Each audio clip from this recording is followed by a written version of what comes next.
In Warren County, Ohio, Clinton Barnes stood trial on 2 felony charges involving alleged non-consensual sexual contact. The case stemmed from an early morning encounter at the Pleasure Inn, a small neighborhood bar in Mason, where Barnes had worked as a bartender for the better part of 7 years. The most serious charge carried a potential sentence of 3 to 11 years in prison, and the second carried up to 5. That meant Barnes was facing the possibility of spending the next decade of his life behind bars, based on what 12 strangers decided about 47 minutes nobody could actually see. The case centered on Sandra Moore, a longtime regular at the bar, and what happened between the two of them inside a back stockroom in the early hours of September 14, 2025. 9 cameras covered nearly every angle of that bar that night, the patio, the pool table, and the bar itself, but none of them could see through a closed door. Barnes took the stand himself and admitted there was sexual contact in that stockroom, while disputing what he knew and when he knew it. The defense argued this was 2 drunk people making a mistake. The prosecution argued it was a crime, and now it was time for the jury to decide which one of those was true. Yeah, I'm down here, right? I'm right there. Okay. Do you recognize anyone else in this video?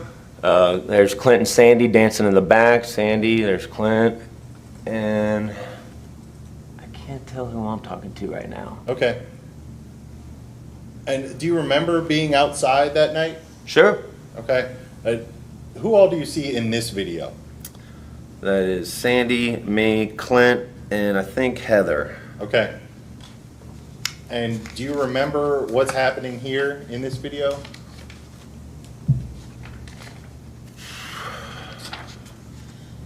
Clint was showing his leg there, his calf. Now I don't remember what that was about. Well, I guess I'll ask it. It is 1:56 now, almost 2 in the morning. Okay. And that's the same 4 individuals in this video? Correct. Looks like you're talking to Sandy there. Mm-hmm. Do you remember anything about that conversation? No, I do not. Looks like I was just saying goodbye to her there. Okay.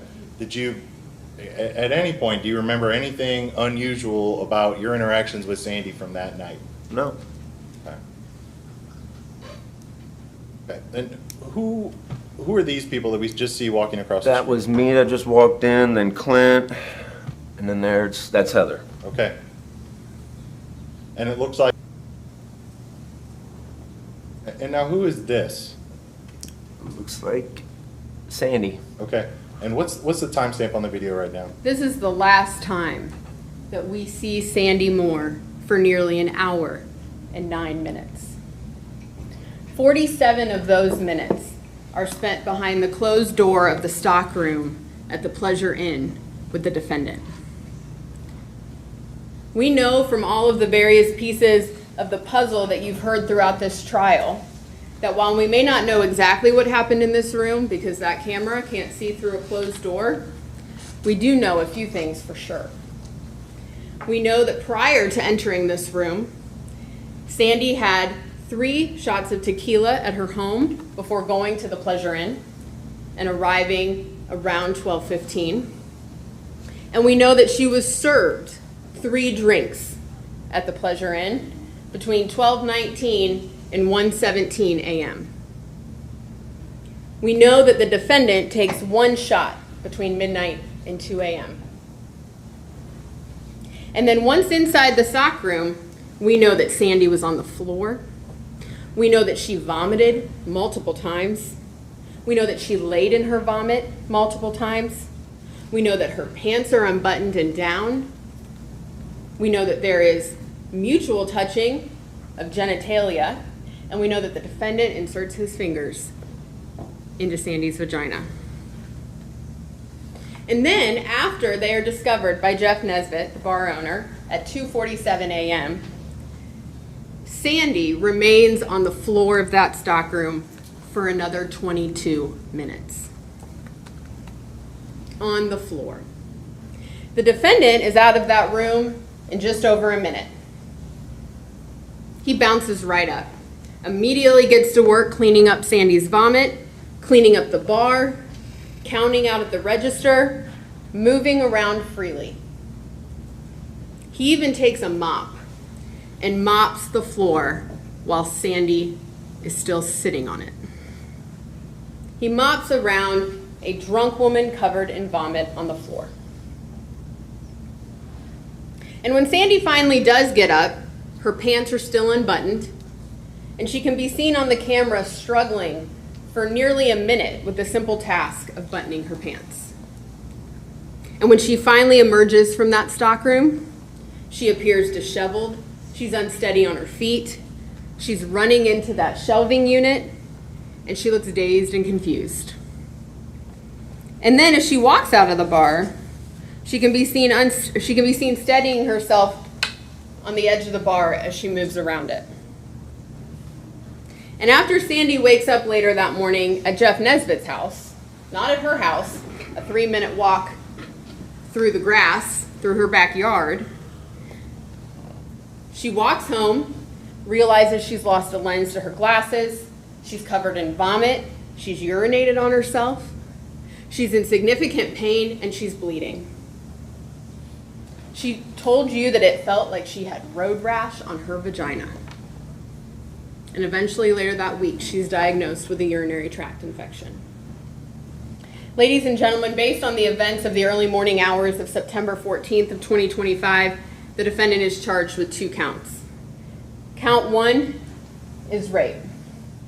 And the state must prove that on or about September 14th, 2025 in Warren County, Ohio, the defendant engaged in sexual conduct with Sandra Moore when her ability to resist or consent was substantially impaired because of a physical condition, and the offender knew or had reasonable cause to believe that her ability to resist or consent was substantially impaired by that physical condition. Count 2 is sexual battery, and is similar but is different. And the state must prove that on or about September 14th of 2025 in Warren County, again, the defendant engaged in sexual conduct with Sandy Moore when he knew that her ability to appraise the nature of or control her conduct was substantially impaired. Judge Oda is going to define substantially impaired for you as a present reduction, diminution, or decrease in the victim's ability either to appraise the nature of her conduct or to control her conduct, which results from a physical condition. What you will not hear from Judge Oda is that there is a requirement that the state prove the victim was incapacitated to prove that there was substantial impairment.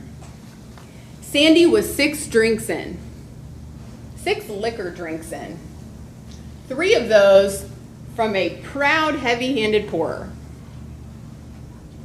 within an hour, on top of the 3 drinks she had at her house. Sandy doesn't even remember finishing that first drink. We know she was served more drinks based on the defendant's own recollection and statement, and we can see those drinks served on the video. She has almost no memory of that night past a certain point. She's unsteady in her movements. You can watch that as she walks back and forth to the patio, to the bar, and she moves around. She vomits multiple times. She struggles with her fine motor skills. The judge is also going to define knowingly for you, that a person acts knowingly regardless of purpose. When a person is aware that the person's conduct will probably cause a certain result or be of a certain nature. A person has knowledge of circumstances when that person is aware that such circumstances probably exist. Nobody's a mind reader. So you are to use the facts and circumstances, all of the pieces of the puzzle that you've heard throughout the course of this trial from the witness stand and from the video evidence, to determine whether, at the time of the offense, the defendant knew or had reasonable cause to believe that Sandy's ability to resist or consent was substantially impaired. And from the extensive surveillance video, you can see that the defendant is around her the entire night. From when she gets there at 12:15 to they go back into that stockroom at 2 a.m., Mr. Barnes is around Sandy the whole night. There's a couple times she's out on the patio for a little bit by herself, but certainly between the hours of 1 and 2 a.m., they're together.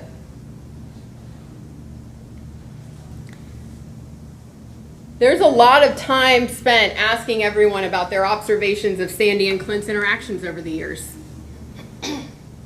And what that established is the defendant is familiar with Sandy. He's aware of her drinking habits. He knows she likes to smoke marijuana on top of it. He brings that to the attention of the detective.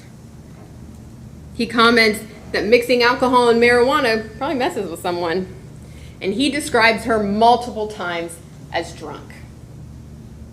Who is in a better position to assess and observe someone than the individual serving her the drinks and spending nearly 2 hours with her?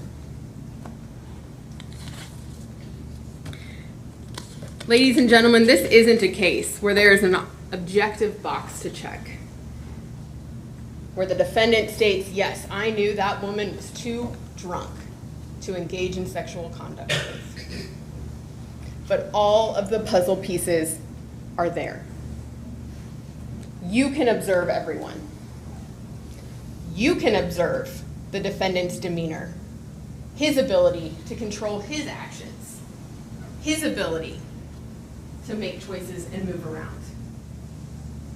And you can observe Sandy's behavior. You can compare their testimonies, and you can compare their testimonies with the objective video evidence. Based on all of that, the state has proven this case to you beyond a reasonable doubt. And we would ask that you return a verdict of guilty. Mr. Brennan? Thank you, Your Honor. Ladies and gentlemen, jury, thank you again for being here.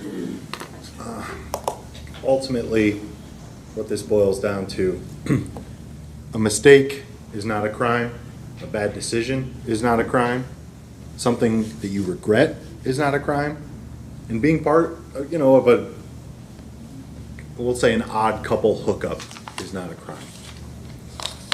Now, I told you in opening, right, the state of Ohio has the burden to investigate, prosecute, and ultimately prove these offenses.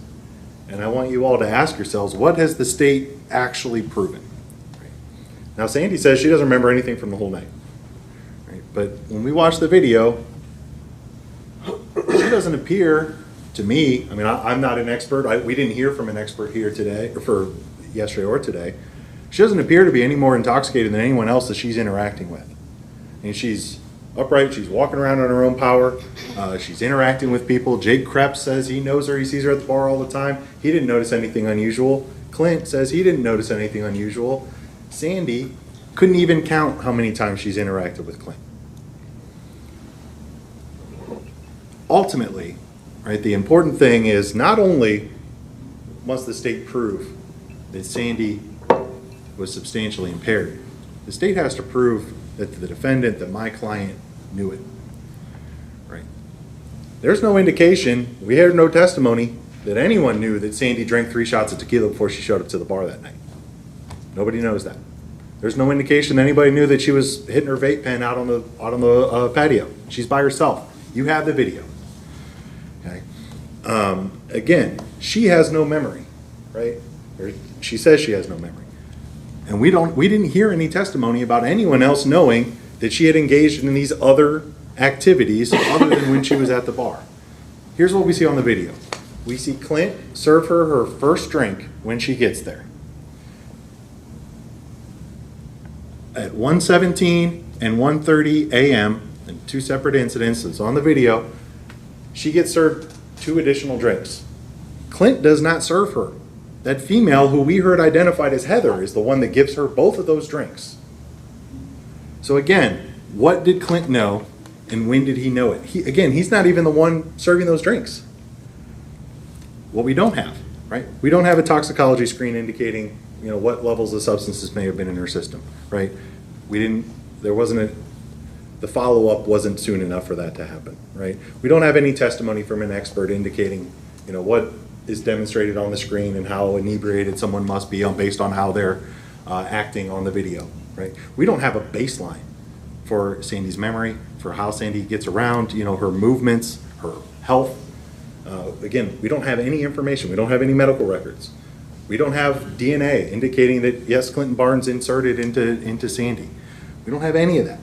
right? What we have is the testimony of someone who doesn't remember, and the testimony of some people that were at the bar. Honestly, everyone except Jeff Nesbitt had used alcohol that night. We also have testimony that Sandy at some point was diagnosed with a UTI.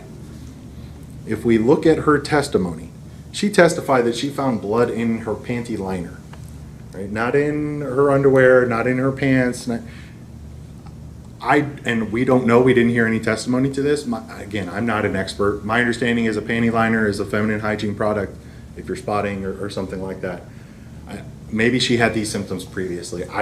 We don't know. We didn't have any testimony to that effect. And she didn't go and see the doctor. This was on Saturday night, Saturday into Sunday, 13th and 14th. She didn't go to the doctor or the hospital until Friday, right? One thing that I found unusual was Sandy's minimizing of she and Clint's relationship. And again, no one's sitting here saying they're best friends, but what we do see at 12:13:30 on that view from the patio, they both seem to be excited to see each other. They give each other a hug as a greeting. He immediately goes inside, gives her a drink, right? At 12:49 of the view on the patio, we see them dancing, joking around, having a good time, right? Sandy couldn't even count how many times they've interacted, right? Clint testified, hey, Crownberry, hey, giving her a drink right away. She's a regular. They interact all the time. He sees her a couple times a month.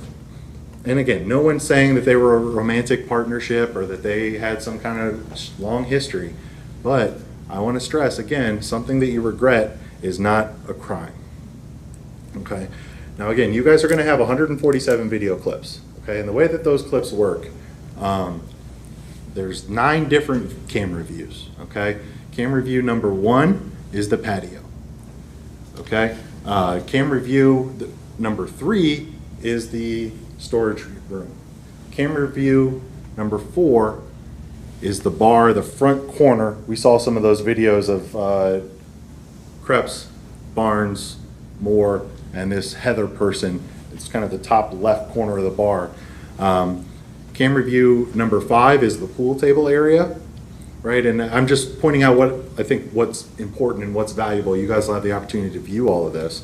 Camera view number 9 is the other angle of the patio.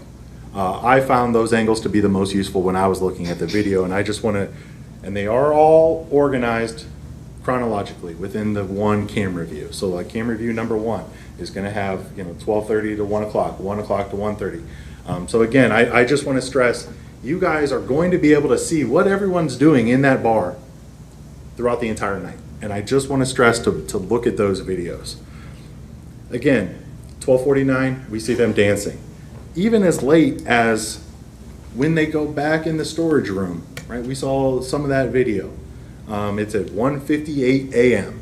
Sandy puts out her hand, Clint takes her hand, he signals, hey, let's go back here. She gets up and goes with him, right? Throughout the night, and the detective testified to this, right? We see her walking around, she's walking under her own power. Again, she doesn't appear to be more inebriated than anyone else that's there. We see her, she's, again, walking around at 1:53 a.m. She walks from the patio back into the bar, right? Again, that's 5 minutes before they end up in this room. When you watch these videos, and Miss Nicholson just played a couple of them, right? Pay attention to their faces. They're smiling, they're joking, they're laughing, right? This is not some kind of, a situation where somebody seems uncomfortable or there's something untoward going on. I mean, these are two people drinking at a bar. Maybe they made a bad decision. But again, it does not rise to the level of rape, sexual battery. And ultimately, I think the single maybe key piece of evidence is the fact that Sandy remembers throwing up in the room. Clint remembers her throwing up in the room. Neither one of them remember anything happening while she's throwing up or after she threw up, right? Because ultimately, again, remember, the key thing is that this comes down to what did Clint know and what did he have reasonable cause to believe. When he knew that Sandy was too intoxicated is when she threw up. And nothing happened after that, right? He cleaned up. Again, there's no indication, we had no testimony that anyone knew that Sandy was substantially impaired or anything out of the ordinary was going on until she threw up in that storage room. We heard no testimony about it. Again, Jake Krebs testified, Clint testified, and we can watch the video. Again, she's fully interacting with everyone. She's laughing, she's joking, you know, they're dancing. It seems like a good night at the bar. Right. Now Nesbitt, who again is the only person that wasn't drinking that night, he testified that when he opened the door, they were both asleep. I would put it to you, I think that's the most rational explanation for how they spent 47 minutes on the floor of a storage unit. So they're drunk, they go in this room, they fall asleep, they get woken up, you know, got to get out of here. She's throwing up at that point, right? And again, look at Sandy's face, look at Clint's face as they're going into the room. They're both smiling, they're beaming. It seems like, just like the rest of the night, right? Everything's friendly, right? And we heard testimony from multiple people. It's a friendly place. Everybody knows everybody.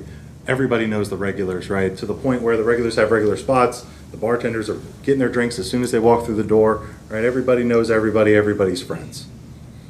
Again, I want to stress that the last 2 drinks that Sandy had were served by this female. Now again, she wasn't working as a bartender, but she apparently was giving people drinks. Now it's channel 4, or the camera view 4, CH04 is how it's going to be labeled on the exhibits. And it's at 1:17 and 1:30 a.m. Those last 2 drinks are in fact served to Sandy by this female who's not here today, didn't testify. Apparently the police didn't talk to her, right? Again, multiple angles, everything is sorted chronologically. And I want to get into, because the state is seeming to suggest that Mr. Barnes overstated the level of his intoxication. To what end, I don't know. But specifically because we can't see him take 15 shots on the camera. Again, number 1, 15 shots is a guess. He was asked to guess by the detective, he guessed, right? Number 2, we don't have any footage from the earlier in the night. The first video that we have is from just after midnight. There's nothing else from the rest of the night. Clint testified his shift started 7 o'clock. He gets there a little before. We don't know what was going on before then. Now, could the state have found that out? Absolutely. I don't know why they decided not to, but here we are. They're trying to use that as a means to discredit the defendant when that information would have been readily available to them. They could have proven that definitively, one way or the other.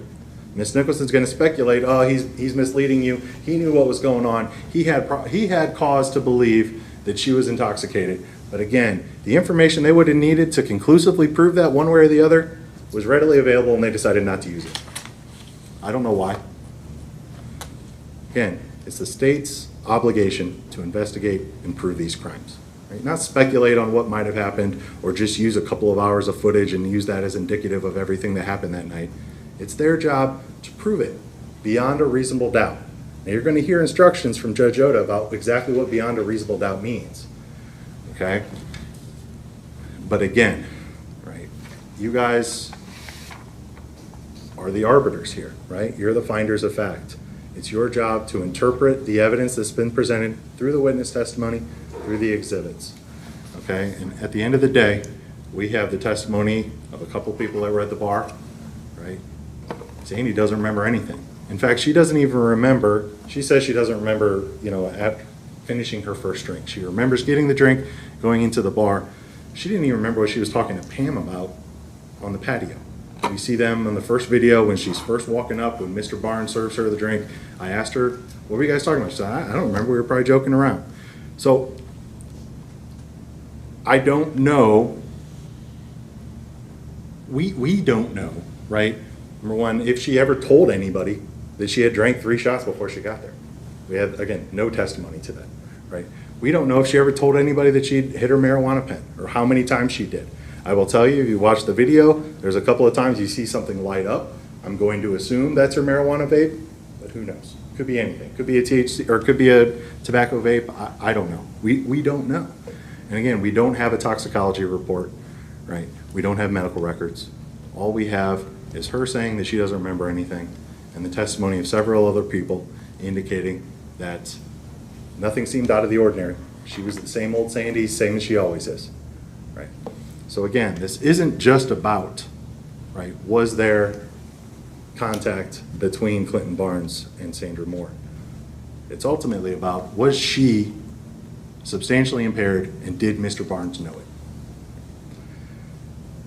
And ladies and gentlemen, the jury,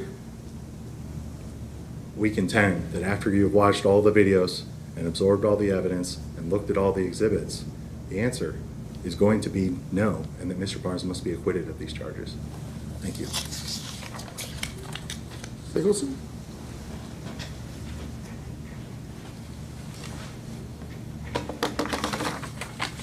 You have about 20 minutes remaining. I'm sorry. You have about 20 minutes remaining. Thank you.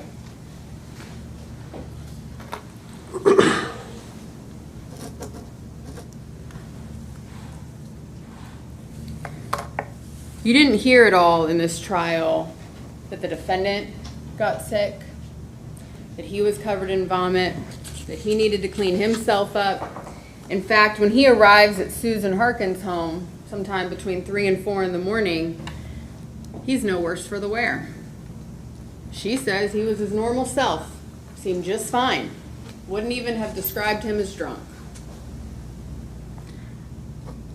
Jake Krebs, who's known Mr. Barnes since sometime around or after middle school, has certainly seen him drunk.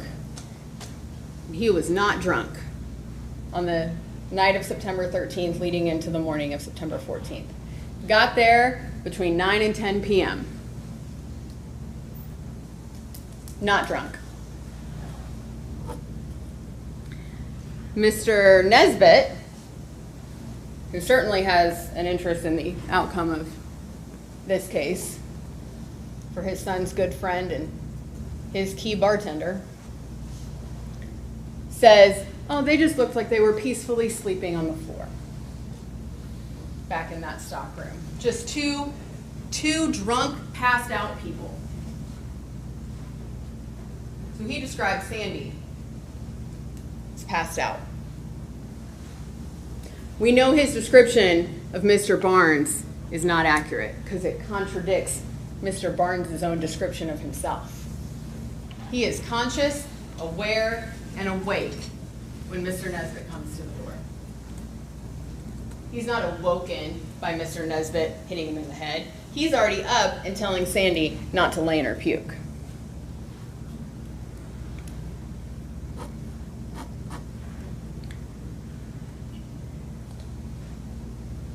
And Sandy could have just stumbled home like she's done many other nights.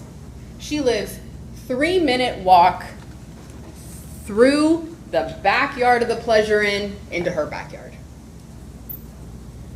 She has no issues with these people. Every witness that got up there was positive about Sandy and her time at the Pleasure Inn. No issues, she's friendly, hangs out on the patio, interacts with people. Even with all of the inconsistencies between Mr. Krebs and Mr. Nesbitt and Mr. Barnes and Miss Harkins, they were all consistent on that nobody had an issue with Sandy. So when you consider Sandy's credibility, what possible motivation could she have for saying she woke up at Jeff Nesbitt's house if she didn't? What possible motivation could she have for saying that she has no memory of this occurring? Now, there was no testimony about any regret or that she just feels bad about what happened. But Mr. Brenner said, regretting something isn't a crime. Doing something that you regret is not a crime.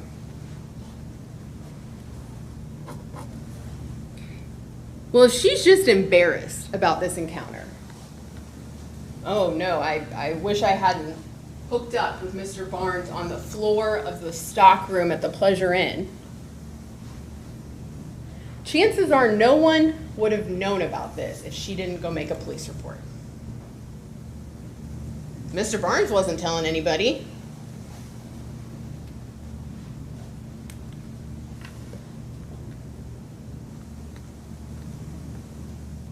Isn't this all more embarrassing? More traumatic? For her to get up on the stand and tell you about the road rash on her vagina?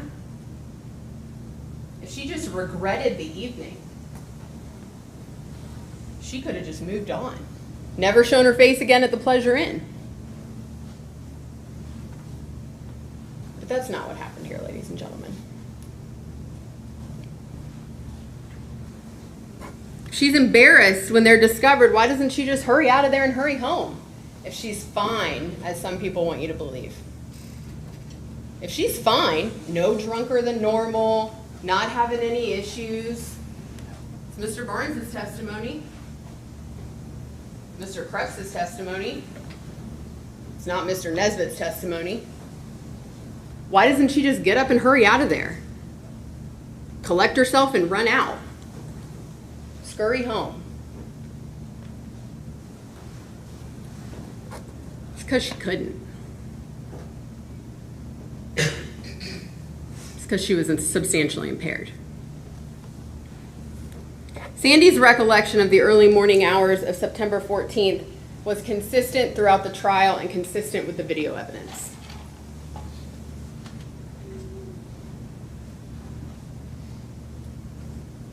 You never heard anybody point out any different statements she had made. She told you she arrived on the patio, spoke with the defendant who brought her out a drink. She hung out there, smoked for a while, went inside, sat at the bar, and that's what she remembers. And that's what you can see on the surveillance video from the Pleasure Inn. Compare that with the defendant's recollection. He conveniently remembers certain very specific details and conveniently forgets others. He remembers the sexual conduct occurring in the stockroom, but can't remember who was at the bar. He remembers how many drinks he served Sandy, very clearly. But he doesn't remember how many he had. And Mr. Brenner's right, there's probably other security footage that existed prior to midnight from the Pleasure Inn.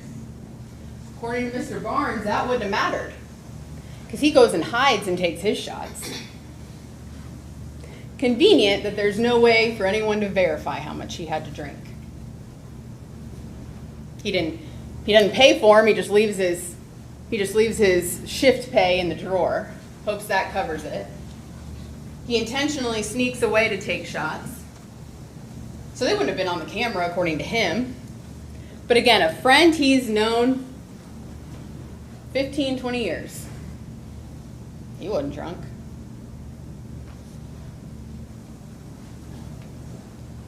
He neglected to tell Detective Hurlinger about the 22 minutes he spent moseying around the Pleasure Inn after Jeff finds them in there.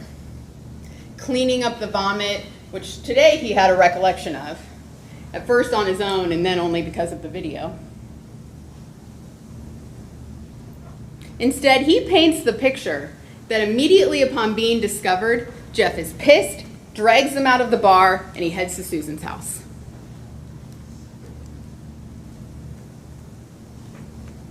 He is clear on multiple points to the detective that today he waffled on.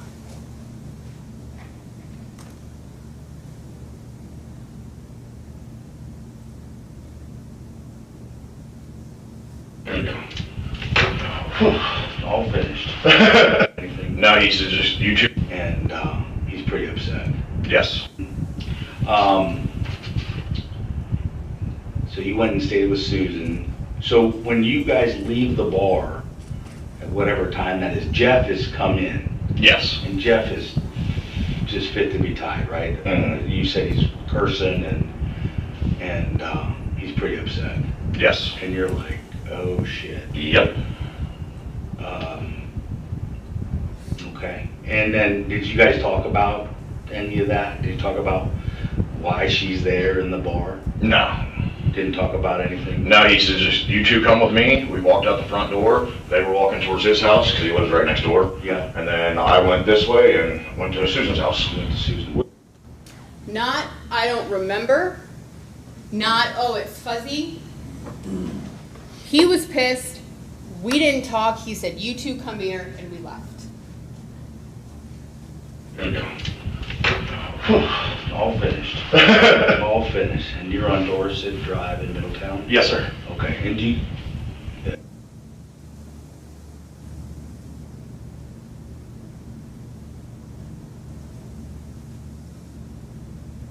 Yeah. let's go back, and I'm jumping around, I apologize, but let's go back to stockroom.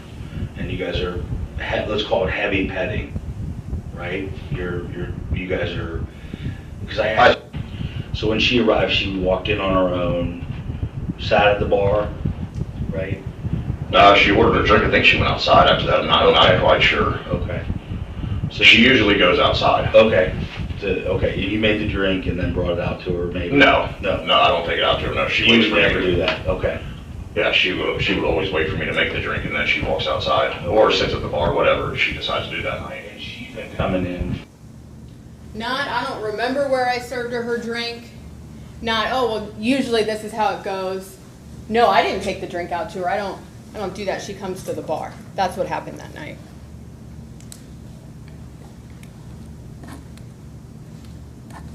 And in his written statement, he doesn't forget.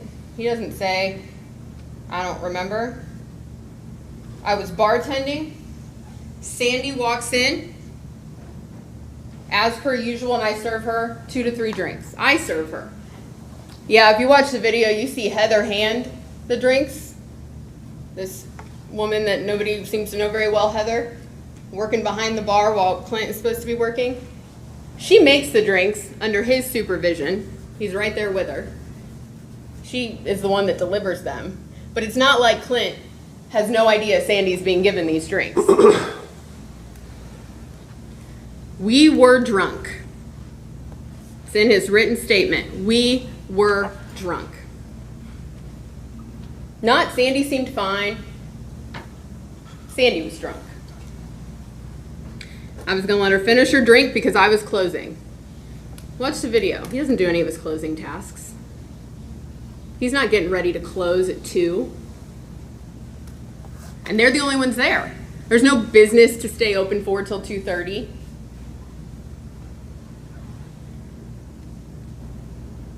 I don't know how we got in the stock room, but I know what we were doing in there.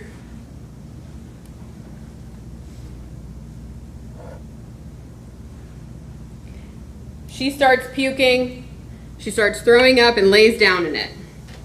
Then Jeff walks in and tells us to come with him. Then I went to my friends. No mention of cleaning up the vomit.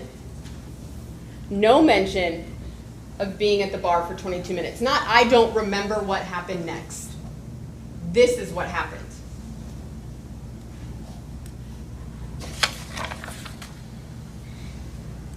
He waffled today on why he doesn't have a memory.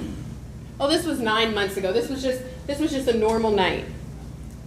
Except his testimony bore out that absolutely nothing was normal about this night. According to him, he was way drunker than he ever is. He admittedly hooked up with a patron on the floor of the back of the bar, but apparently nothing about that night stood out to him. Does that make any sense, ladies and gentlemen?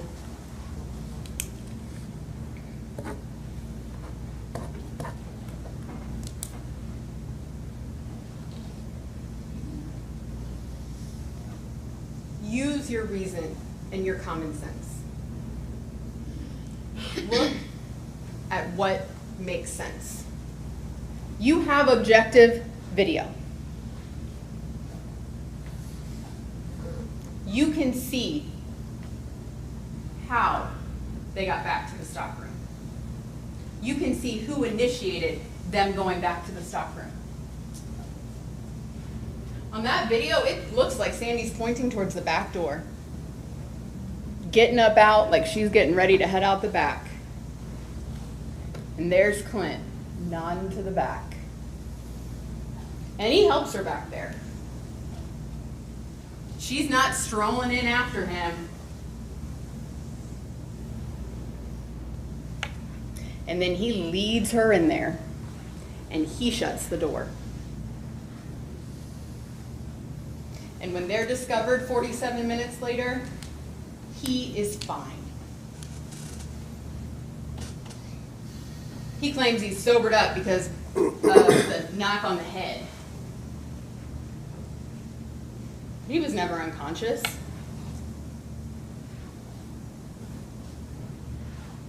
Sandy might have been. According to Jeff Nesbitt, she was.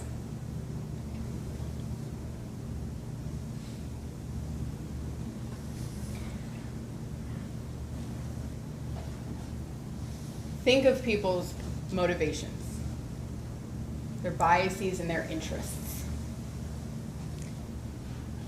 And ask yourself whether the testimony you heard from that witness box and the witnesses that testified, whether they are consistent.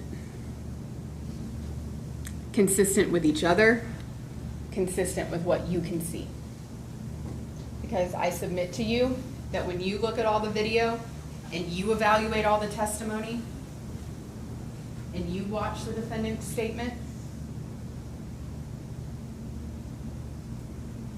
the only reason that there is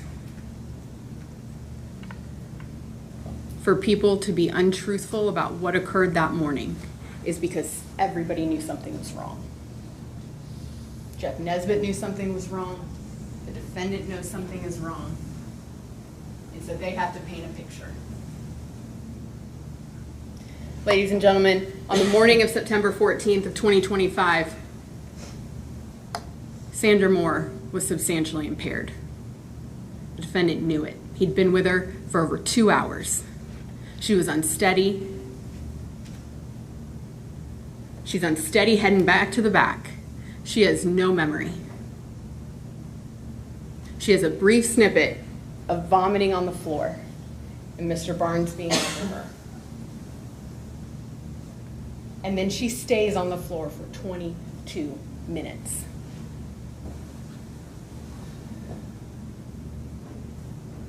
Ladies and gentlemen, the state asks that you hold the defendant accountable for his behavior that morning.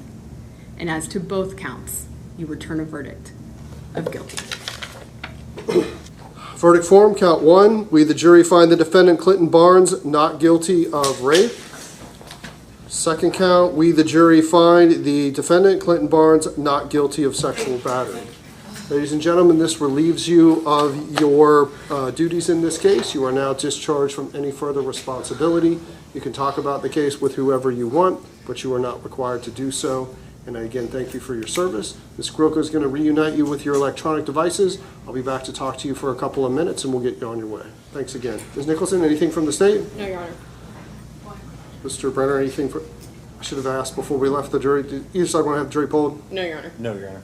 Okay, I will put an entry together, and Mr. Barnes, you are hereby discharged. Good luck to you. Thank you.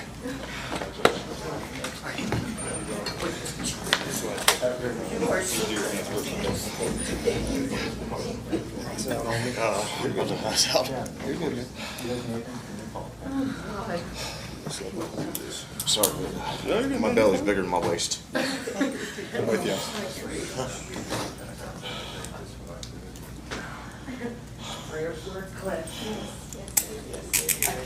All right, just put your hands on there. Okay. Oh, yeah, you said last. Sorry, I'm crying and everything. Yeah. You can come with me. I'm not drinking. I'm just a Till daily the, driver. yeah, till the 27th. Do I have to get like discharged from jail or something? You're free to go. Oh my gosh. Thank you, Jesus. Oh my God. I want a hug.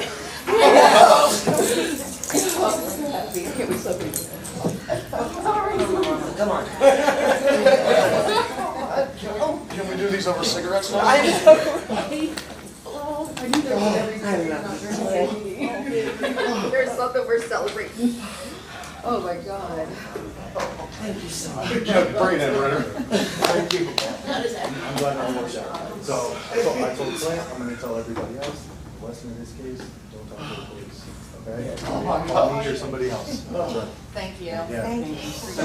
Have a great weekend. The jury found Clinton Barnes not guilty on both counts. Both charges required the state to prove more than impairment. The state had to prove that Sandy was substantially impaired and that Barnes knew it, or had reasonable cause to believe it at the time. That standard turns heavily on circumstantial evidence, what people saw, what the cameras showed, what the witnesses said, and what the jury believed could be proven beyond a reasonable doubt. That is why this case came down to 47 minutes. Nobody could actually see. A not guilty verdict does not mean the jury found that nothing happened. It means the state did not meet its burden of proving what Barnes knew at the time. The acquittal closes the criminal case, but it does not necessarily close every door. Civil claims operate under a lower burden of proof, and remain a separate question entirely. If you think the jury got this one right, drop your verdict in the comments, and subscribe for more cases like this one.